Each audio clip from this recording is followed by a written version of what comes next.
Alright friends, one of the first things we have to do to get started is to safely raise and support the front end off of the ground, and then remove all 5 of our lug nuts and the wheel. Now let's pinch off the flex hose. Now we're going to come right over here to this area, that's the banjo bolt. Let's go ahead and remove that as well.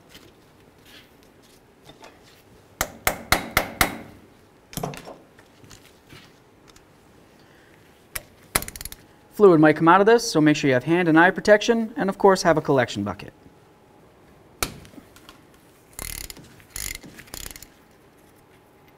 There's our banjo bolt. Let's go ahead and break this free. Now let's follow that flex hose up to this point where it mounts to the control arm. Remove that nut.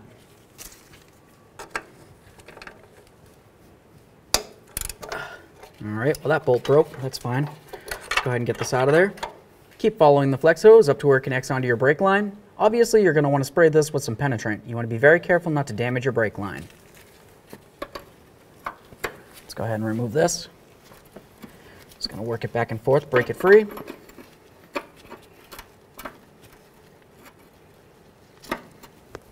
Now that we have this loose, so let's quickly continue on to removing this clip right here.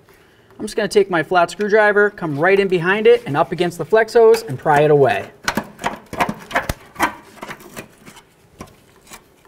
Set that aside. Couple loving bonks, break it free.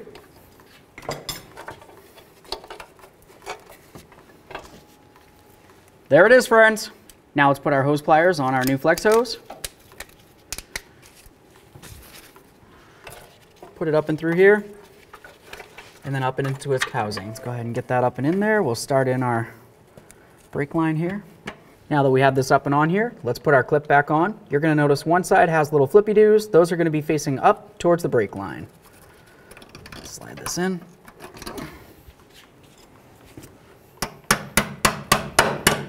And now let's tighten up our flex hose / brake line. All right, that's nice and tight. Now let's move along to our anchor point right along here. We're going to put this little piton coming through that hole right there, and then of course our bolt coming through.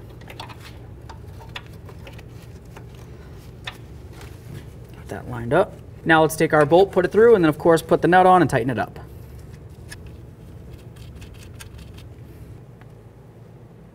All right, that's nice and tight. All right, now before we can continue on by putting our flex hose on, we want to pay attention to the caliper itself. If you see any of those existing gaskets on there, go ahead and remove it. Set that aside. Before we go too much further, let's continue on with our banjo bolt. Just make sure that we remove that little copper washer as well.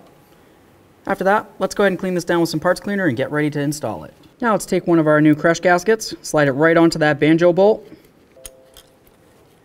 Now let's put our new crush washer on the top area there, and then line this up with the caliper and put it in. Now that that's snug, let's go ahead and torque it to 40 foot-pounds. There we are. Let's remove this. Okay, now the next thing we need to do is gravity bleed our brakes. So what I'm going to do is I'm just going to take off this rubber boot right here. After that, we're going to loosen up this bleeder screw. And now we're just going to wait for fluid to start trickling out, and we want to have a steady stream without any air. Alright, so now we've got some fluid coming out. Let's just continue watching it until we have a steady stream with no air bubbles. Okay, so we have a nice steady stream for the most part. I'm just going to close this off, and then we're going to continue with a manual bleed. Alright, go ahead and pump up the brakes.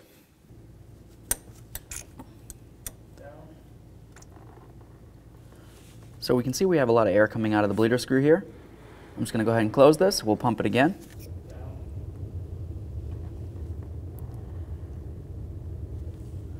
That one looked a little better. Let's go ahead and do it again. We just got a lot more air. Just going to let this burp out the rest of the air that's in there for a second here. We'll close that. Let's do it again. Perfect. We had no more air coming out of the bleeder screw here, so we went ahead and closed it off. At this point, you want to go ahead and clean it down and then put on your wheel. Now let's get our wheel back on here, snug up all of our lug nuts, get the wheel gently on the ground, and then torque the lug nuts to 100 foot-pounds.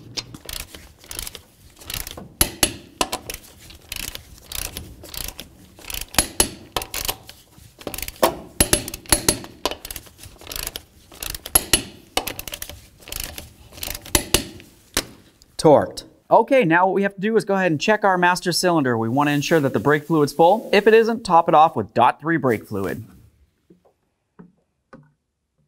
Perfect. Now all you gotta do is go ahead and pump up your brakes and then take it for a road test.